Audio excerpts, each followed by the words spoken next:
કેન્દ્રીય ગૃહમંત્રી અમિત શાહ દ્વારા વડોદરા ભાજપ ઉમેદવાર ડોક્ટર હેમાંગ જોશીના સમર્થનમાં ભવ્ય રોડ શો કરવામાં આવ્યો। લોકસભા ચૂંટણીના પડઘમ વચ્ચે આજરોજ કેન્દ્રીય ગૃહમંત્રી અમિત શાહ દ્વારા વડોદરા ભાજપ ઉમેદવાર ડોક્ટર હેમાંગ જોશીના સમર્થનમાં રોડ શો કરવામાં આવ્યો।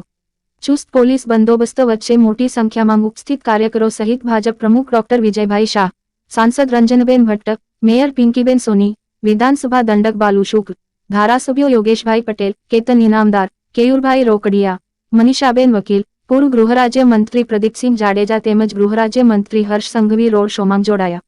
કેરળ સમાજ, બ્રહ્મ સમાજ તેમજ રબારી સમાજ દ્વારા અમિત શાહના રોડ શોનું સ્વાગત કરવામાં આવ્યું તેમજ નાની બાળકીઓ દ્વારા નૃત્ય પ્રસ્તુત કરવામાં આવ્યું। ચોખંડી ખાતે વિશ્વવિખ્યાત ગરબાના આયોજનથી અમિત શાહનું સ્વાગત કરવામાં આવ્યું। રણમુક્તેશ્વર વિહાર સિનેમાથી શરૂ થયેલા રોડ શોની ચોખંડી, માંડવી, ન્યાય મંદિર, ભગતસિંહ ચોક થઈ ખંડેરા માર્કેટ ખાતે પૂર્ણાહુતિ કરવામાં આવી।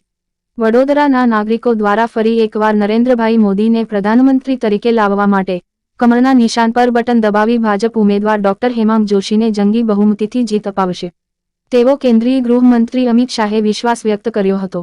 વડોદરાથી નિશાબા પરમારની એક રિપોર્ટ। હર્ષભાઈ સંઘવી સાહેબ પધાર્યા છે, એમનું હાર્દિક સ્વાગત છે। સાથે આપણા લોકપ્રિય અધ્યક્ષ ડોક્ટર વિજયભાઈ શાહ